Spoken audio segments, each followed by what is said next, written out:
சென்னையில் பாஜகவின் மாநில தலைவர் அண்ணாமலையும் நாம் தமிழர் கட்சியின் ஒருங்கிணைப்பாளர் சீமானும் ஒரே நிகழ்ச்சியில் பங்கேற்றிருக்கின்றனர்.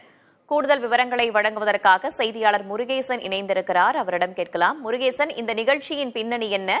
ஏற்கனவே அமைச்சர் நிர்மலா சீதாராமனை சீமான் சந்தித்ததாக கூறப்பட்டது, இல்லை என்று அவர் மறுத்திருந்தார். தற்போது அண்ணாமலையும் சீமானும் ஒரே மேடையில் இருப்பதாக சொல்லப்படுகிறதே, கூடுதல் விவரங்களை சொல்லுங்கள். செங்கல்பட்டு மாவட்டம் காட்டாங்குளத்துள்ள எஸ்ஆர்எம் பல்கலைக்கழக வளாகத்தில் எஸ்ஆர்எம் தமிழ் பேராயம் சார்பில் சொல் தமிழா சொல் அப்படின்ற பேச்சு போட்டியின் இறுதி சுற்று இன்று நடைபெற்று வருகிறது. இந்நிகழ்ச்சியில் பங்கேற்பதற்காக தமிழக பாஜக தலைவர் அண்ணாமலையும் அதேபோல் நாம் தமிழர் கட்சியின் தலைமை ஒருங்கிணைப்பாளர் சீமான் அவர்களும் இந்நிகழ்ச்சியில் பங்கேற்று சிறப்பு அழைப்பாளர் பங்கேற்றிருக்கிறார்கள். இருவரும் ஒரே மேடையில் பங்கேற்றிருப்பது பார்வையாளர் மத்தியில் மட்டும் அரசியல்வாதிகளின் மத்தியில் பரபரப்பு ஏற்படுத்தியது. குறிப்பாக நேற்றைய தினம் தான் நாம் தமிழர் கட்சியின் தலைமை சீமான் அவர்கள் நிர்மலா சீதாராமன் அவர்கள் சந்தித்தார் என்று ஒரு செய்தி பரவியது, காட்டுத்தீ போல் பரவியது. அதற்கு சீமான் உடனடியாக மறுப்பும் தெரிவித்தார். நான் சந்திக்கவில்லை, சந்தித்தால் நான் உண்மையை சொல்வேன் என்ற நிலைப்பாட்டை வெளிப்படையாக சொல்லியிருந்தார்.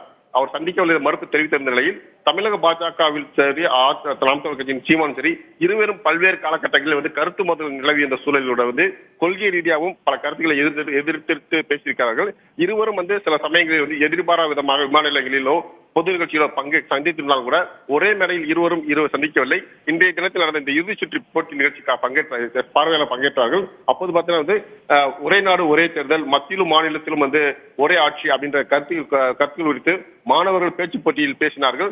பல்வேறு கருத்துக்களை மாணவ மாணவிகள் பேசும்போது கூட இருவரும் கைத்தட்டி ரசித்தார்கள். இருப்பினும் மாணவர்கள் பேசியதை கண்டு ரசித்தாலும் கூட ஒரே நாடு ஒரே தேர்தல் அந்த கருத்துக்கள் கூட சில விஷயங்களை சீமானுக்கு ஆதரவாகவும் பல விஷயங்கள் பாஜக ஆதரவு மாணவர்கள் பேசியது ஆரவாரம் கொண்டு மாணவர்களும் மாணவிகள் கைத்தட்டி ரசித்தார்கள். அதே போன்று பார்வையாளர் சீமானும் ரசித்தார். இந்த சூழலில் தான் பாத்தீங்கன்னா இருவரும் வெவ்வேறு கொள்கை ரீதியாக வேறுபட்டு கிடந்த இருவரும் இந்த சூழலில் சீமானும் அண்ணாமலை அவர்கள் ஒரே மேடையில் இந்திய ஜனநாயக கட்சியின் டாக்டர் பார்வேந்தர் அவர்கள் நடுவில், அதாவது வலதுபுறம் இடதுபுறமாக உட்கார்ந்து இந்த பார்வையாளர் மத்தியில் ஒரு அனைவருக்குமே ஒரு அரசியல் வட்டாரத்தில் ஒரு பரபரப்பை ஏற்படுத்தியிருக்கிறது. இந்த சூழலில் தற்போது நிகழ்ச்சி தொடங்கி இருவருமே விழா மேடையில் சிறப்புரையாற்றிருக்கிறார்கள். சிறப்புரையாற்ற இன்னும் சிறிது நேரத்தில் ஆற்ற உரையாளர்கள் பேரவள்ளி.